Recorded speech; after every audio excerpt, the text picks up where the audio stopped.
오늘 우리가 같이 읽은 본문 말씀에 보면 이런 말씀이 나옵니다.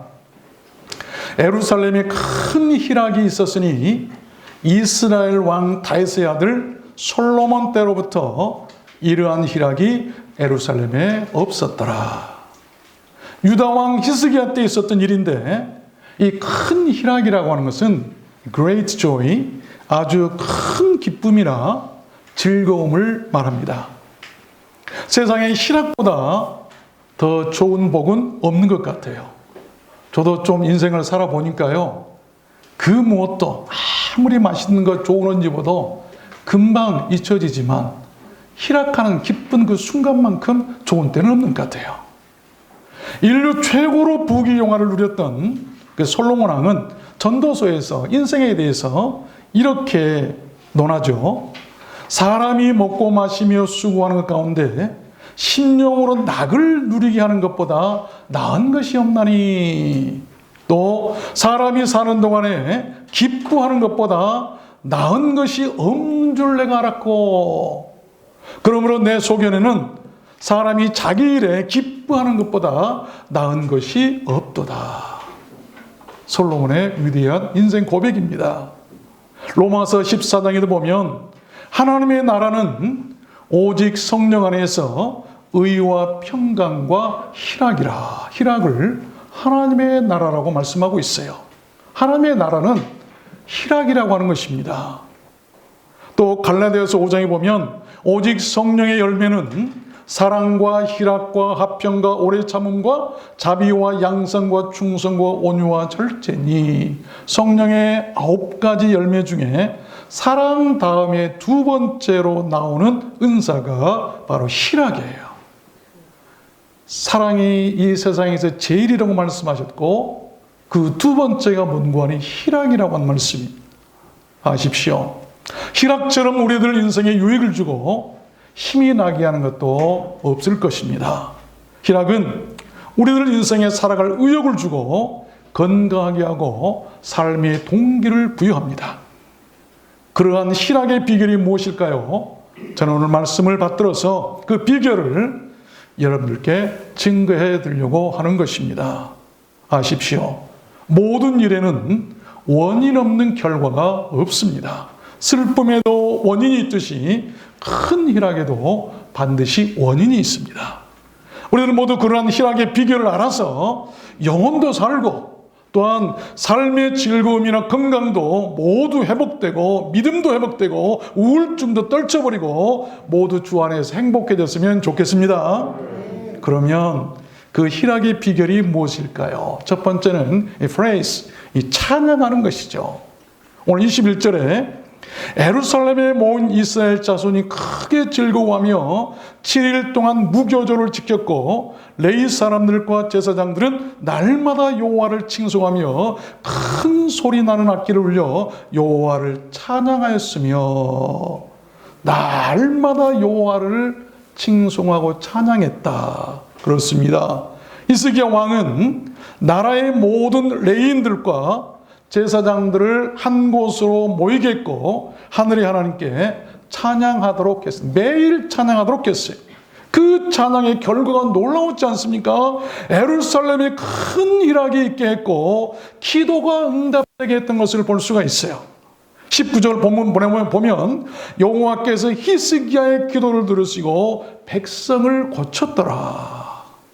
찬양하고 그리고 기도했더니 하나님께서 백성들을 고치시더라. 삶이 어둡고 우울할 때는 여러분 찬양하십시오. 몸이 아플 때도 찬양하십시오.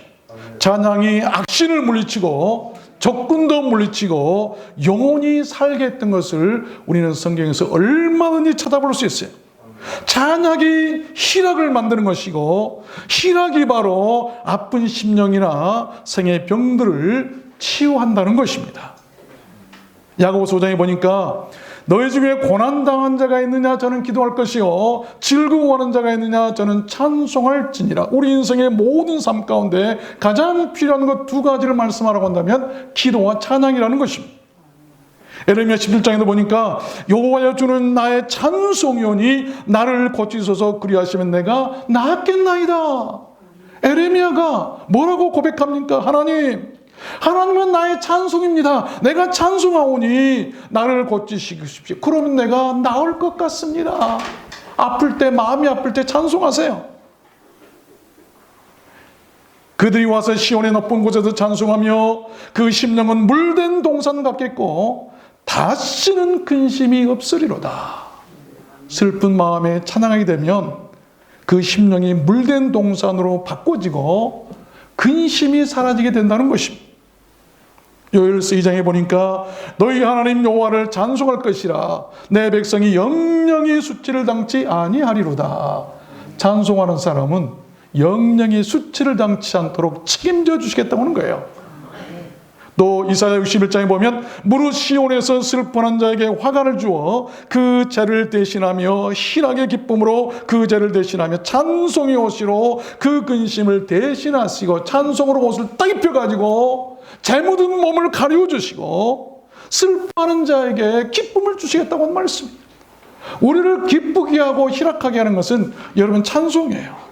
시편 22편에 보면 이스라엘의 찬송 중에 거하시는 주여 하나님은 찬송 중에 거하십니다. 우리 열조가 주께 의뢰하였으므로 저희를 건지셨나이다. 찬송 중에 거하신 하나님께 그의 백성들이 찬송하면 하나님께서 그 백성들을 죽음에서도 전쟁에서도 질병에서도 건지시겠다고 하는 말씀이에요. 아시길 바랍니다. 하나님은 찬송 중에 거하시고 찬송을 기뻐하시는 분이고 찬송을 하는 자들을 사랑하시는 분이세요. 교회는 찬송이 살아있어야 할 줄 믿습니다. 성도도 찬송이 살아있어야 돼요. 두 번째입니다. 그 큰 희락의 비결이 무엇이었을까요? 두 번째는 comfort, 이 위로하는 것이죠. 위로한다. 오늘 22절을 보면 히스기야는 여호와를 섬기는 일에 통달한 모든 레위 사람들에게 위로하였더라.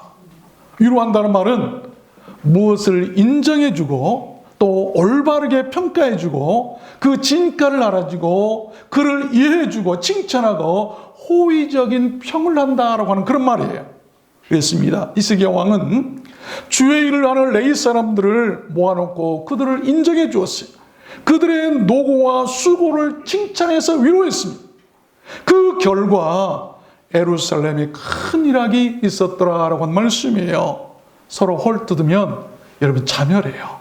교회에서도 서로 위로해. 그래 잘한다 잘했어 가정에서도 그래 잘했어 해야 되니 아니 왜 그렇게 했어 왜 그래 하면 다 망하는 거예요. 위로하시길 바랍니다. 위로가 뭐라고요? 상대를 인정해 주는 거예요. 아 우리 교회 목사님 최고야. 아멘 안 하시네. 우리 교회 장로님 우리 교회 권사님들 최고야. 우리 여전도행자님 남전도행 최고야. 이렇게 하는 것을 위로하는 거예요. 믿습니까? 그래야 기쁨이 있고 그 기쁨이 충만할 때 모든 것이 형통하게 된다는 말씀 아니겠습니까? 역대하 32장에 보면 아스루 왕 사네립이 이스라엘에 쳐들어왔을 때 히스기야가 한 말이 나오죠. 히스기야 성문 광장 자기에게로 무리를 모으고 말로 위로하여 가로되 너희는 마음을 강하게 하며 담대히 하고 두려워 말며 놀라지 말라. 우리와 함께하는 자가 저와 함께하는 자보다 크니 저와 함께하는 자는 육신의 판이요 우리와 함께하는 자는 우리의 하나님 여호와시라. 반드시 우리를 도우시고 우리를 대신하여 싸우시리라 하며 백성이 유다 왕 히스기야의 말로 인하여 안심하니라. 여러분 위로의 위대한 효과고 능력 아닙니까? 힘 아닙니까? 전쟁이 일어났어요. 그런데 히스기야 왕이 어떻게 합니까? 벌벌 떨고 뒤로 숨었습니까? 도망갔습니까? 비행기 타고 다른 나라로 갔습니까? 백성들을 다 수문화 광장으로 모이게 하고 그들에게 말로 위로합니다. 여러분 걱정하지 마십시오. 저들은 육신의 팔이지만 우리 하나님이 계십니다. 하나님을 믿으십시오. 그랬더니 하나님께서 우리를 구원하실 것입니다 라고 위로했더니 백성들이 안심하더라. 상대방을 안심하게 하는 것이 위로예요. 교회에서도 위로하면 교회가 안심하잖아요. 아이고 저 교회가 앞으로 어떻게 될까? 그런 말 하지 마. 걱정하지 마세요. 하나님이 계신데 안심하시길 바랍니다. 그런 말을 해야 되는 것이죠. 욥기서 16장에 보면요, 욥은 이런 말을 했어요.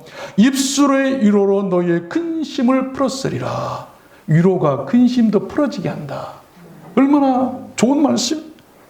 또 이 말씀은 곧 나의 곤란 중에 이르라 주의 말씀이 나를 살리셨음. 하나님의 말씀이 위로인데 그 말씀이 자기를 곤란 중에 살리더라. 위로가 살리더라 라고 한 말씀이에요.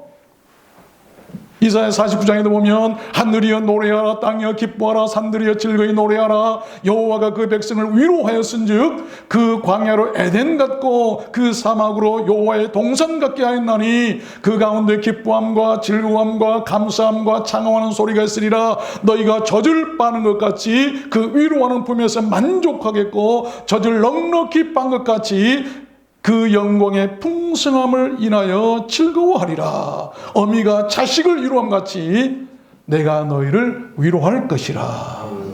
위로하게 되면요, 광야가 에덴 동산으로 바뀌어지는 거예요. 사막이 여호와의 동산으로 바뀌어지는 거예요. 삭막하고 아픈 심령들이 기쁨의 동산으로 바뀌어지는 거예요. 위로도 받아야 되고 위로할 줄 알아야 돼요. 우리 누란나 소원께는 위로하는 사람들만 모였으면 좋겠습니다. 위로해야 돼요.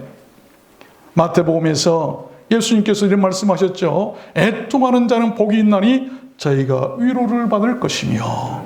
여러분, 애통하는 중에 계십니까? 속상해 하십니까? 억울해 하십니까? 우리 주님께서 위로해 주실 것입니다. 그 위로를 받으며 살게 되는 거예요. 위로가 영혼을 살리고 위로가 병을 고치고, 그래서 우리 누란나 소원교회는 서로 위로하는 말만 하는 그런 교회였으면 참으로 좋겠습니다. 그래야 교회도 부흥한다고 성경에 보니까 있더라고요. 사도행전 2장에 보니까 성령의 위로로 진행하여 수가 더 많아지니라. 위로하니까, 성령으로 위로하니까, 성령의 위로가 있으니까 그 수가 막 많아지더라. 그 위로하는 말을 기뻐했더라. 우리가 어떤 말을 기뻐할까요? 위로하는 말을 기뻐하는 거예요. 이제 위로하며 삽시다. 그래야 돼요. 우리 교회가 이제 곧 자리가 없어서 옆에 4개 교육관으로 다 아멘 안 하시죠? 위로하면 성경들을 믿으십시오. 서로 모일 때마다 헐뜯고 미워하고 흉보는 게 아니라 모일 때마다 얼마나 아팠어, 얼마나 힘들었어, 장로님 얼마나 힘드셨습니까, 권사님 얼마나 힘드셨습니까, 위로하면요, 수가 더 많아지더라라는 말씀이에요. 교회가 그래야 부흥하는 거예요. 믿습니까? 교회는 위로가 있어야 할 줄로 믿습니다. 돈 많으면 싸울 수밖에 없지만 위로가 많으면 은혜가 넘치게 될 줄로 믿습니다. 위로가 있어야 돼요. 서로 위로할 줄 알아요. 부부간에도 서로 위로할 수 있어요. 세 번째입니다. 그 큰 희락의 비결이 무엇이었을까? 세 번째는 땡스, 감사하는 것이었어요. 오늘 20절 보면 이와 같이 절기 7일 동안에 무리가 먹으며 화목제를 드리고 그 12 하나님 여호와께 감사했더라. 감사가 예루살렘 성에 큰 희락을 주고 기쁨을 얻게 했다는 말씀입니다. 감사는 사람들에게서 불평이 사라지게 하는 거예요. 원망도 미움도 사라지게 하고 아픔도 근심도 녹아져 내리게 하는 것이 바로 감사예요. 감사가 인생을 살리고, 감사가 영혼을 살리고, 감사가 모든 일을 잘되게 하고, 감사가 병을 고치는 것 아니겠습니까? 에레미야 30장에 보니까 감사하는 소리와 즐거워하는 자의 목소리가 그 중에서 나오더라. 이런 보세요. 감사가 교회에서 나오고, 감사가 그 가정 중에서 나오고, 감사가 그 사람 속에서 나올 때 어떤 일이 있는가? 내가 그들을 번성케 하리니 쇠잔치 아니하겠고. 감사가 나오는 교회는 번성하고 쇠잔치 않습니다. 감사가 넘쳐나는 기업이나 사업이나 직장이나, 여러분 그 어디라도 감사의 소리가 있는, 감사 소리가 있는 데는요 번성하고 쇠잔치 않게 하고 내가 그들을 영화롭게 하리니 비천하지 아니하겠으며 그 자손은 여전하겠고 자식들까지라도 잘되게 할 것이고 너희는 내 백성이 되겠고 나는 너희 하나님이 되리라. 얼마나 큰 축복입니까? 하나님은 감사하는 자들을 축복하시는 거예요. 에스겔서 43장에 보니까 감사제를 드릴 것이라 그리하면 내가 너희를 즐겁게 받으리라. 예배 드릴 때 감사하는 예배를 받으실 것이다라고 한 말씀이에요. 속죄하기 위하여 감사제물을 갖출지. 여러분, 죄를 속죄하는데도 감사제물이 필요할 정도로 여러분, 감사제물을 드리면 죄도 속해준다고 한 말씀 아니겠어요? 감사제를 갖추어 나 여호와께 드릴 때는 그를 위하여 동행한 문을 열고, 이 동행한 문이란 말이 에스겔서에 잘 나와 있는데, 이 예루살렘 성전에요, 예배 때는 모든 문을 다 닫습니다. 다 닫아요. 그리고 동행한 문만 엽니다.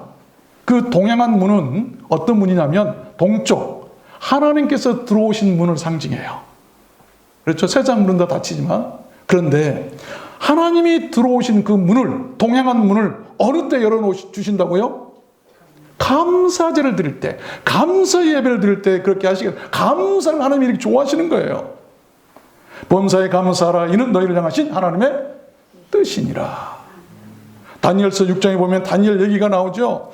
그 방에 예루살렘으로 향하여 열린 창에서 전에 행하던 대로 하루 3번씩 무릎을 꿇고 기도하며 그 하나님께 감사하였더라. 다니엘이 여러분 사자굴 속에서도 살게 된 것은 하나님께 하루에 3번씩 감사했더라. 아십시오. 우리들 인생도 교회도 감사가 있어야 될 줄로 믿습니다. 세 번째입니다. 그 큰 희락의 비결이 무엇일까? 네 번째, 이모션, 이 감동하는 것이죠. 감동. 우리 신앙생활에 있어서 인생에서 감동하는 게 제일 중요해요. 굉장히 중요한 말씀이에요. 12절을 보니까 하나님이 또한 유다 사람들을 감동시키셨다고 그랬는데, 하나님께서 유다 사람들을 감동시키셨을 때 그들에게 큰 희락과 기쁨이 있게 되었다라고 한 말씀입니다. 계시록 1장에 보니까요, 주의 날에 내가 성령에 감동하여 내 뒤에서 나는 나팔 소리 같은 큰 음성을 들으니 보라 하늘에 보좌가 베풀었고 그 보좌 위에 앉으신 이가 있는데, 여러분, 요한이 하나님의 그 큰 나팔 소리를 듣고 보좌에 계신 주님을 볼 수 있었던 것은 성령에 감동했을 때예요. 여러분, 성령에 감동하십시오. 주의 음성이 들려줄 것입니다. 주님께서 여러분에게 말씀하실 거예요. 감동해야 돼. 디모데후서 3장에도 보니까 모든 성경은 하나님의 감동으로 된 것으로, 성경이 감동으로 됐기 때문에 사람이 하나님의 은혜로 감동되지 않은 사람은 성경을 이해할 수가 없는 거예요. 또 출애굽기 35장에 보니까 무릇 마음이 감동된 자와 무릇 자원하는 자가 와서 쓸 모든 것을 위하여 예물을 가져 여호와께 드렸으니, 우리가 동전 하나 하나님께 예물을 드린 것도 감동이 없으면 억지로 하는 것이고 감동이 없으면 드릴 수 없는 거예요. 또 마태복음 11장에 보면 주님께서 악한 세대를 이렇게 비유한 말씀이 나오죠. 이 세대를 무엇에 비유할꼬? 비유컨대 아이들이 장터에 앉아 제 동물을 불러 가로되 우리가 너희를 향하여 피리를 불어도 너희가 춤추지 않고 우리가 애곡하여도 너희가 가슴을 치지 아니하였도담과 같도다. 이 악한 세대의 증거가 뭔가, 현상이 뭔가? 감동이 없는 거예요. 피리를 불어도 춤도 안 추고 울어도 같이 울지도 않고, 여러분, 누가 슬픈 일을 당하고 기쁜 일이 있어도 감동이 없어요. 감동이. 말씀에 은혜가 없어도 좀 감동하시길 바랍니다. 아멘 좀 하시면 좋을 텐데 아멘을 안 하시는 거예요. 어떤 교회는 목사가 교만해진다고 아예 또 아멘을 못하게 하는 교회도 있어요. 절대 그러지 마십시오.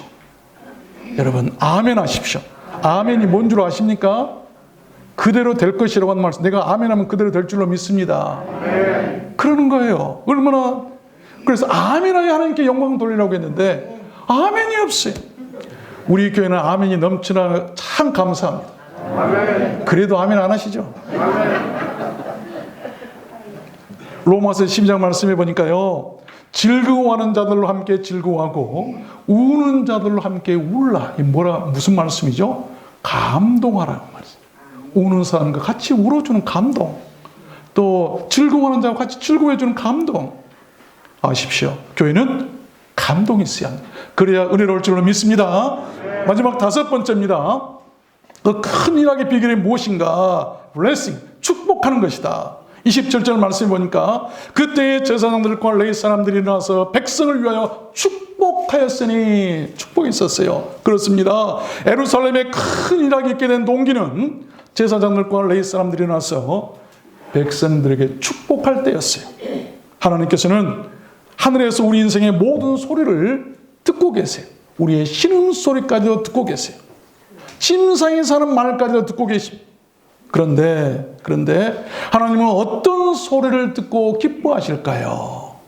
남을 흉보고 미워하고 그런 소리를 듣고 하나님 기쁘다 그러실까요? 창세기 12장에 보니까 너를 축복하는 자에게는 내가 복을 내리고 너를 저주하는 자에게는 내가 저주하리니, 하나님은요 남을 저주하는 사람은 소리를 듣고 그 사람 저주해 버리시겠다 그랬어요. 그런데 남을 축복하는 사람의 소리를 들으면 내가 너에게 그 축복을 너에게 주겠다고 하는 말씀 아닙니까? 남을 저주하는 사람은 그 사람이 저주를 받는 거예요. 축복 많이 하시길 바랍니다. 그러면 그 소리를 듣고 하나님께서 축복 주시겠다고 말씀하잖아요. 창세기 20장에 보면 그 이삭의 아내 리브가가 이삭에게 이제 시집 가기 전에 그 오라비들이 축복한 내용이 나와요. 리브가에게 축복하여 가로되 우리 누이여 너는 천만인의 어미가 될지어다. 형제들 간에 축복하니까 리브가가 복을 받아서 천만인의 어미가 돼버리죠. 또 이 살렘왕 멜기세덱이 축복하는 장면이 나오죠. 그가 아브라함에게 가로되 천지의 주제시여 지극히 높이신 하나님이여 아브라함에게 복을 주옵소서. 아브라함이 잘된 이유는 축복했기 때문에, 축복을 받았기 때문에. 또 창세기 27장에 보니까 이삭 얘기가 나오죠. 나의 질기는 별미를 만들어 내게로 가져다가 먹게 하여 나로 내 마음껏 네게 축복하게 하라. 야곱이가 아버지의 축복을 받았어요. 그랬더니 이스라엘의 12지파 족장이 되고 그 자식들이 번성해서 바다의 모래알같이 하늘의 별과같이 다 잘 되잖아요. 축복하십시오. 축복하는 사람이 되세요. 역대상 16장에 보니까요, 다윗 얘기, 저는 이 말씀 참 좋아하는데 다윗이 법궤를 찾아온 다음에 하나님께 번제를 드리고 집으로 돌아갈 때 있었던 얘기인데 다윗도 자기 집을 위하여 축복하러 돌아갔더라. 여러분 예배 드리고 여러분 집에 돌아갈 때 뭐 하러 돌아가십니까? 싸우려고 돌아가십니까? 축복하러 돌아가십시오. 다윗은 예배 드리고 집에 들어갈 때 그 자식들에게 축복할 마음으로 갔어요. 그래서 다윗의 후손에서 메시아가 탄생하잖아요. 고린도전서 10장에 보니까 우리가 축복하는 바 축복의 자는 그리스도의 피에 참여하며 우리가 떼는 떡은 그리스도의 몸에 축복 참여함이 아니냐. 여러분 우리가 주의 성찬을 먹고 마실 때 그것을 축복의 잔이라고 말씀하고 있어요. 누가서 24장에도 보니까 예수께서 저희를 데리고 베다니 앞까지 나가서 손을 들어 저에게 축복하시더니 축복하실 때에 저희를 떠나 하늘로 올라오시니 저희가 그에게 경배하고 큰 기쁨으로 예루살렘으로 돌아가 늘 성전에 있어 하나님을 찬송하니라. 예수님도 제자들과 이별하실 때 하늘로 가실 때 축복했다. 축복하는 가운데 구름 타고 올라가셨어요. 그랬더니 그들이 큰 기쁨을 얻어서 예루살렘에 돌아와서 하나님께 예배하고 경배했더라. 아십시오. 교회는 축복이 있어야 됩니다. 믿습니까? 축복해야 돼요. 말씀을 맺겠습니다. 어떤 목사님이 어려워진 그 한 회사 이사에 참석했답니다. 거기에 모인 이사들의 발언을 들어보니까 목사님이 이 회사는 망하겠구나. 하나님께서 이 회사를 떠나셨구나 라고 하는 생각이 들었대요. 왜냐하면 모든 이사들의 그 디아를 들어보니까 미래에 대한 어둡고 부정적인 말만 하더라는 거예요. 그래서 목사님이 물었답니다.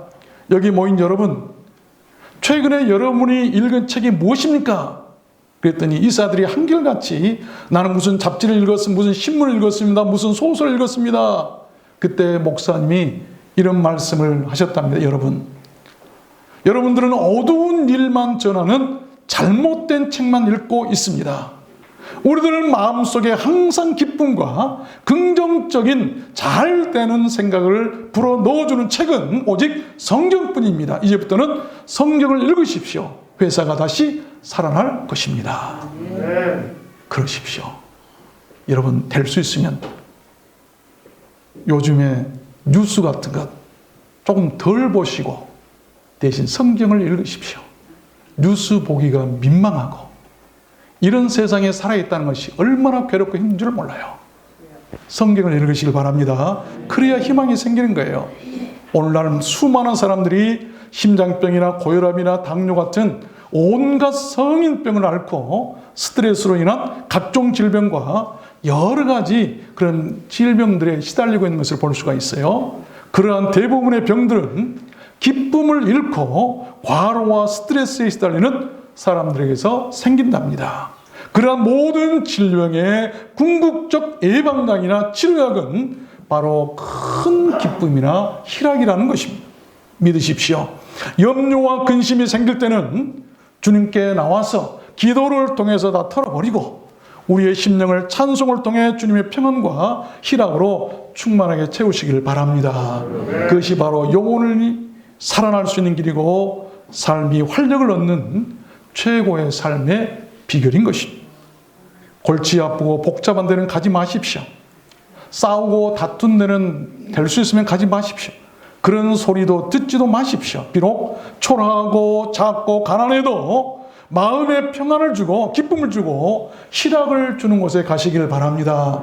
그래야 살아요. 잠언 11장에서 말씀하죠. 마른 떡 한 조각만 있고도 화목하는 것이 육선이 집에 가득하고 다투는 것보다 나으니라. 아무리 크고 화려한 예배당을 짓고 있어도 저도 부러워요. 그런 교회 있으면 참 가보고 싶어요. 그런데 거기서 싸우고 다투고 숨기고 도적질하고 사기치고 하면 여러분 그런 곳에 있는 것보다는요 차라리 마른 떡 하나 먹다 남은 빵 하나 그거 다시 먹는 한이 있어도 화목하는 것이 더 낫다. 아멘 안 하시네요. 아멘. 다투는 여인과 함께 큰 집에서 사는 것보다 움막에서 사는 것이 더 낫다. 차라리 움막에서 신앙을 생활하는 것이 더 낫다라고 하는 말씀 아닙니까? 교회도 그래야 된다는 걸 아니겠습니까? 마음의 즐거움은 양약이라도 심령의 근심은 뼈를 마르게 한다. 많은 사람들에게 붙었던 더러운 귀신들이 크게 소리 지르며 나가고 그 많은 중풍병자와 안진뱅이가 나으니 그 성에 큰 기쁨이 있었더라. 귀신들이 떠나가야 돼. 이 악한 것들이 도사리고 있으면 어떻게 하든지 교회를 불안하게 만들고 힘들게 만들고 막 그러는 거예요. 전도서 2장에서 솔로몬이 고백하죠. 사람이 먹고 마시며 수고하는 가운데 심령으로 낙을 누리는 것보다 더 나은 것이 없나니 이것도 본즉 하나님의 손에서 나는 것이로다. 여러분 하나님이 기쁨을 주셔야 기뻐할 수 있는 것이지 내 마음대로 노력해도 안 되는 거예요. 먹고 즐거워하는 일에 누가 나보다 승하겠는가. 하나님이 그 기뻐하시는 자들에게는 희락을 주시느니라. 하나님을 기쁘시게 하시길 바랍니다. 그런 사람에게 희락을 주시는 거예요. 하나님을 기쁘게 하시길 바랍니다. 그 희락과 기쁨이 여러분의 상처를 치료하고 낫게 했으면 좋겠습니다. 히스기야 왕 때 예루살렘에 큰 희락이 있었던 성이 되었던 것처럼 우리를 둘러싸 온 교회가 항상 큰 희락이 있는 그런 교회가 되었으면 좋겠습니다. 여러분 가정도 사업도 심령도 자식들 가정들마다 큰 희락이 넘치는 복이 있었으면 좋겠습니다. 여러분 모두 그렇게 되시기를 주님의 이름으로 축원합니다. 자, 우리 찬양하도록 할까요? 오늘 말씀을 생각하시면서